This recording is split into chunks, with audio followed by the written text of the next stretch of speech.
years of civil wars, they need to rebuild. They need to rebuild infrastructure. They need to rebuild civil society. And there are elements inside that society that should really be part of this new discussion on how to build Syria again. Unfortunately, they're being excluded from this. Now, I can understand why they may say that they're Assad loyalists, but I think you could peel away some people who are not Assad loyalists who say that see a vision that is more aligned with a tolerant society that is not in Jelani's playbook. My last question to Mr. Kalmal, and I want to talk about what is happening on ground. The HTS chief recently, just a few hours ago, said that Israel has crossed the disengagement line in Syria because Israel has been pounding Syria non-stop. My question to you is that how could the latest statement and the ongoing strikes by Israel perhaps affect all efforts to bring stability in Syria post the fall of Assad regime? This actually brings more stability. And when I say this brings more stability, what they have done is they've taken out the chemical stockpiles. They have taken out drone factories. They have taken out Air Force, the air capabilities, the things that they can use to wage war, to wage campaigns against other countries, but also to suppress the people within the country. So if we look at Afghanistan, there are Taliban members because the United States left behind all that equipment that they're flying helicopters. They're driving American-made tanks. Israel's not going to make that same mistake. They are not going to let these weapons end in the fall of a terrorist organization. And that's what HTS is. They're a terrorist organization being backed by Erdogan in Turkey. But Mr. Kalmal, such actions can also provoke retaliatory measures from HTS, which we will have to wait and see. But thank you for joining us and we're on with your insights on this. Always a pleasure, Risha. Thank you.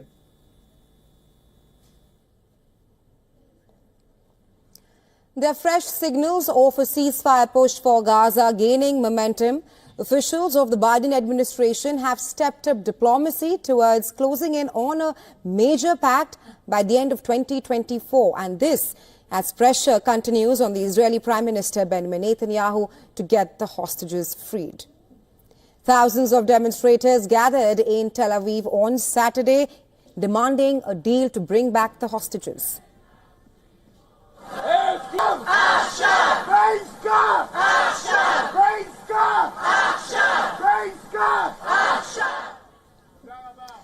It's now 435 days since the hostages, weeks now calling for a deal. There's also been a rising call for elections and for Netanyahu to step down. In the latest on the U.S. diplomatic push for a ceasefire in Gaza, U.S. National Security Advisor Jake Sullivan met with the Egyptian President Abdel Fattah al-Sisi in Cairo. Reports have suggested that his trip signals a possible breakthrough in negotiations with the Hamas. Sullivan said that the ceasefire in Lebanon has helped clear the way for a potential deal to end the war in Gaza too. Sources say that there have been some concessions from the Hamas. Hamas has now reportedly agreed to the Israeli forces staying in the Gaza Strip temporarily after the fighting ends. It will also provide a complete list of hostages, including Americans, who will be released. Meanwhile, on the ground, Israel continues its onslaught on Gaza. On Saturday, at least 7 people were killed in an Israeli strike on a former school in Gaza City that was sheltering displaced people. The health ministry in Gaza put the death toll in the war at 44,930 so far.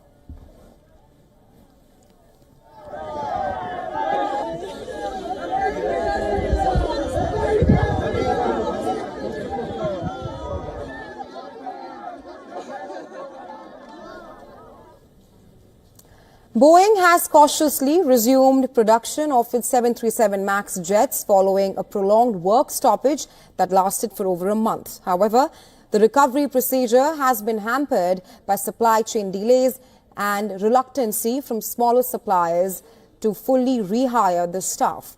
Our next report telling you more.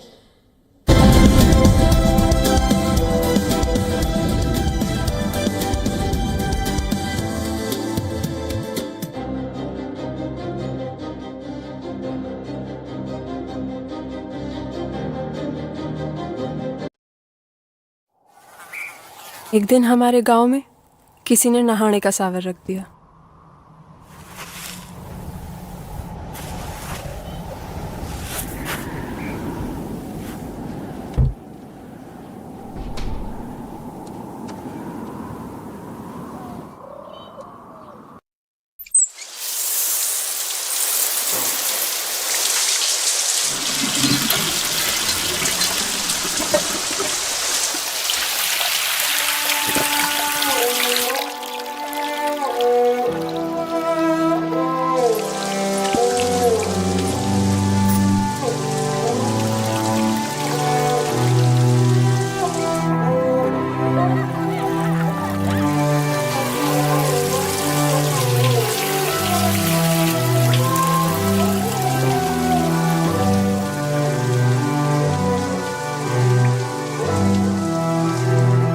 हमारे आधे गांव ने पानी P लिया और एक शहर वाले का नहाना अभी खत्म ना हुआ।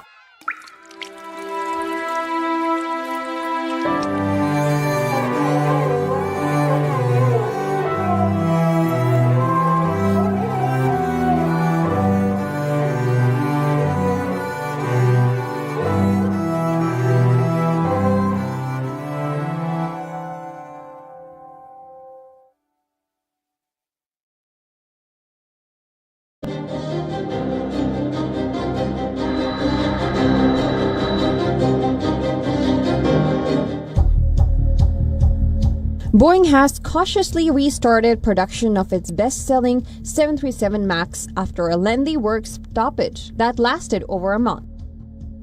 While the assembly line at the Renton factory has begun to move again, Boeing's recovery is deliberate and measured. The plane maker has not completed any new jets yet, as workers inspect half-constructed planes for flaws missed during the strike, and safety licenses are being renewed. Boeing has set a target of producing 15 to 20 MAX jets in December. However, some suppliers are hesitant to ramp up production, citing uncertainty around Boeing's long-term plans. The impact of the strike and the subsequent cautious approach by Boeing has created significant challenges in the supply chain. Smaller suppliers who reduce staff and hours during the strike are reluctant to rehire workers, unsure of Boeing's production needs. While Boeing's cautious restart has earned praise from regulators, there are still significant delays in production. Parts that used to take a day to process now take up to a week.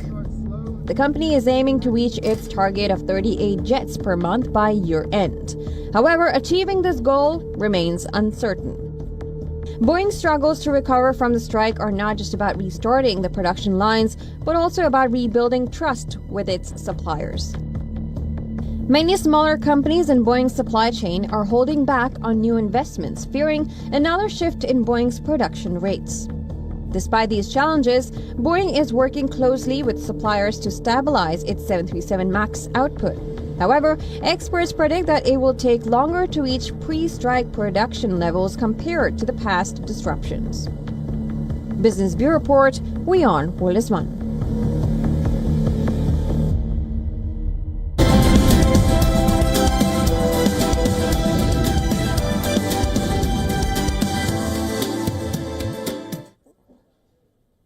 On the world of sports now, the deadlock of the 2025 Champions Trophy has reportedly been resolved. The International Cricket Council, along with the boards of Pakistan and India, they have agreed to adopt the hybrid model for global tournaments hosted in either of the country. The hybrid model means that India will not travel to Pakistan for the Champions Trophy, which begins next year. The men in blue will likely play their matches in Dubai, while all other games will be held in Pakistan. The PCB's acceptance of the hybrid model for the 8-team Champions Trophy is believed to be based on several conditions. And one key condition is that the hybrid model should apply to all ICC events played in India until 2031. However, it is reported that the ICC has agreed to a hybrid model for events only until 2027. During this period, India is set to host 2 ICC tournaments, In 2026, India will co-host the T20 World Cup with Sri Lanka, meaning that Pakistan will play all their matches in Sri Lanka. They will also host the Women's World Cup in 2025. Hence, Pakistan's cricket team will have to travel to a neutral country for all their matches. Reports further suggested that the PCB will not receive any financial compensation for agreeing to the hybrid model. The 2025 Champions Trophy is scheduled to take place from February 19th to March 9th, with 8 teams divided into 2 groups. The top 2 teams from each group will advance to the semi-finals, followed by the final.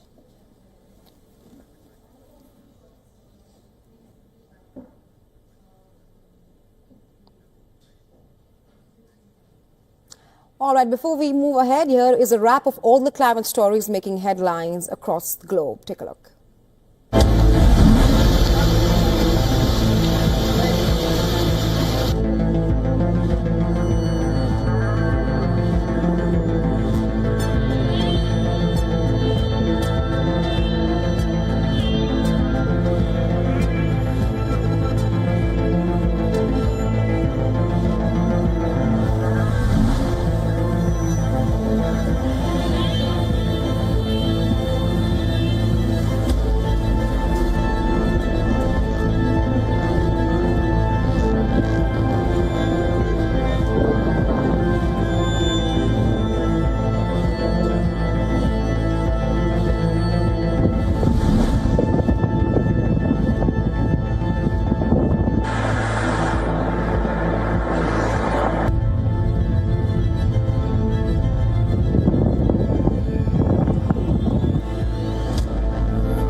Central London turned festive as around 1,200 cycling Santas hit the streets for a children charity fundraiser. Dressed as Santas and elves, they rode down towards Buckingham Palace, spreading holiday cheer.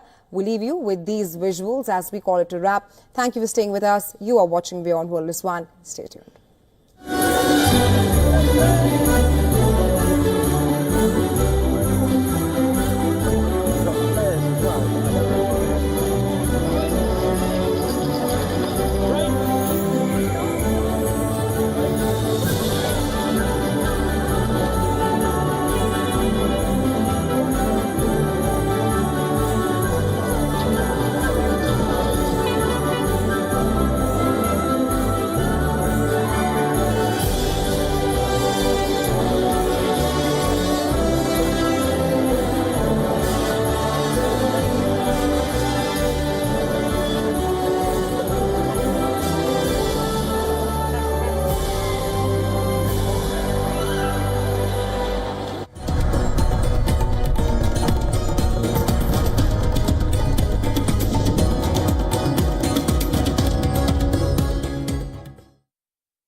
This week on Tech It Out, we tell you about Google's groundbreaking achievement in quantum computing.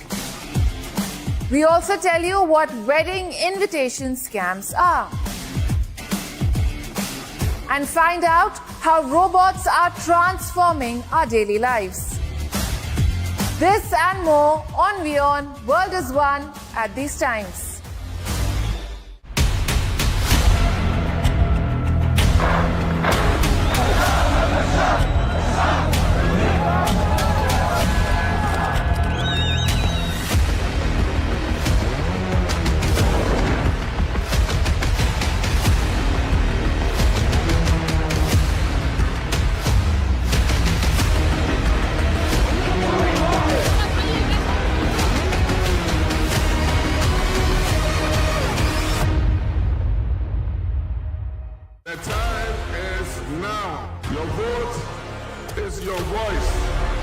Ghana ushers in a new chapter of its democratic history with the election of NDC's Professor Nana Jane Opuko Agyemang as the country's first female vice president-elect. She will serve alongside returning President John Dramani Mahama.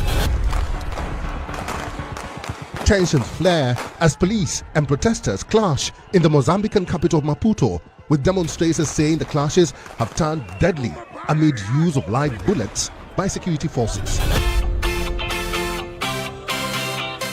And in South Africa, a sanctuary for rescued farm animals in the Western Cape unveils their star artistic marvel, Banksy, the sheep. That's this week on Wild of Africa, at these times on WION, Wild is One.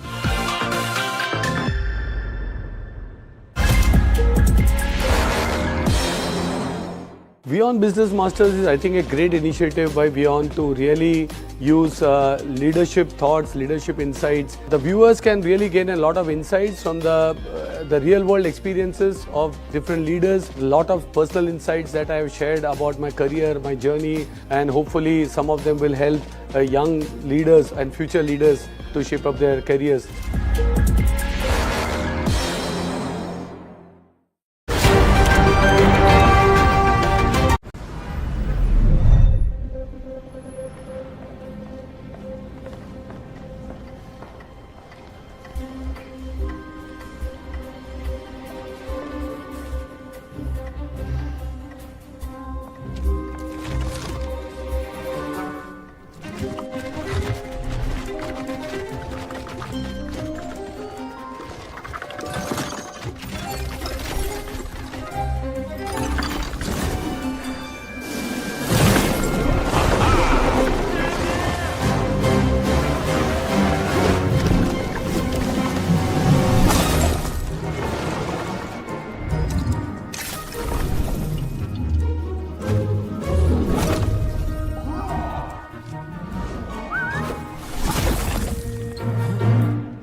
Ready to dive into your daily dose of news? Bringing you what's trending in the West and all that's setting trends in the East. And all of this served up with a side of insightful banter. We don't just bring you the latest stories. We bring you your talking points for the day. And while you do that, from the busy streets of New York, I will provide you with deeper insights on the developments through the course of the day in the U.S. And I will be here at the WION headquarters, getting you all the action from the universe of sport. All that you need to know about your favorite teams and players, right here. The show that keeps you ahead of the global curve. A conversation you'd want to be a part of. A place where news becomes an engaging exchange. We bring you stories that impact your present. This is World DNA. Join the conversation.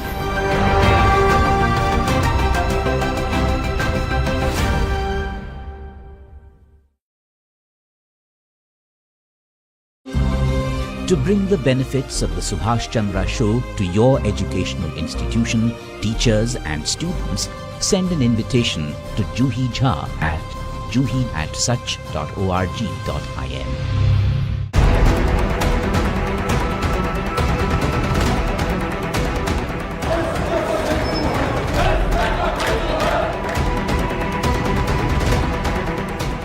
This week on the West Asia Post, a journey marked by drastic shifts once a symbol of modern, prosperous nation, how did Syria go from a place of promise to the war-torn landscape?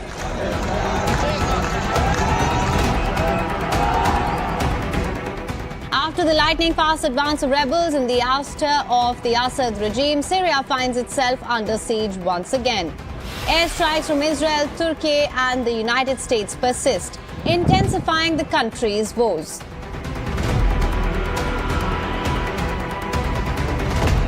Glimmer of hope in Gaza ceasefire talks after Israel-Lebanon truce. Also on the show, the first serving Prime Minister of Israel stands criminal trial. And how Saudi Arabia is turning its arid desert sand into blooming soil. Watch the West Asia Post with me, Hemkaur Saroya, only on WION World is One.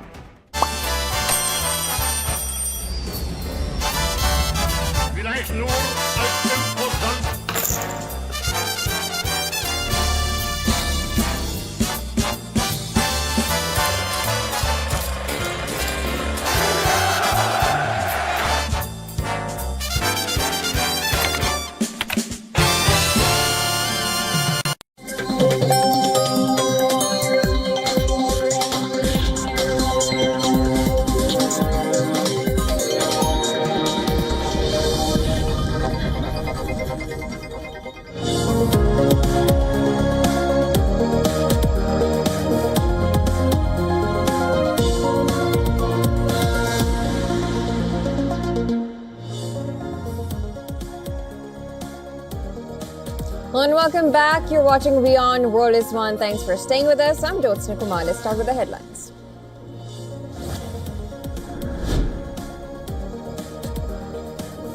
Israel pounds Syria. More than 60 Israeli strikes on Syrian territory on Saturday evening, says the Observatory for Human Rights.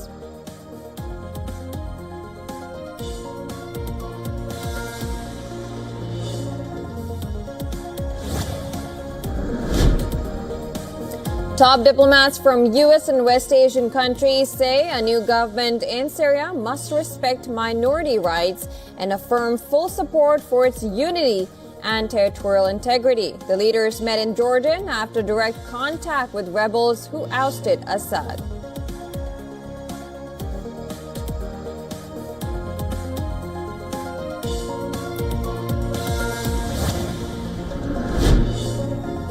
ABC News agrees to pay U.S. President-elect Donald Trump $15 million to settle a defamation lawsuit over comment by anchor George Stephanopoulos against Trump.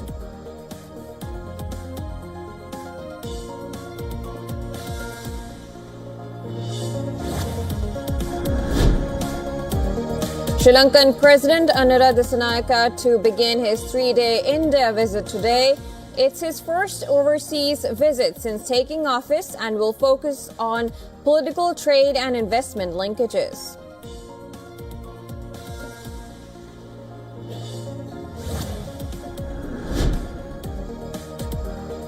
In India, the BJP-led Maharashtra government likely to expand its cabinet today. Party leaders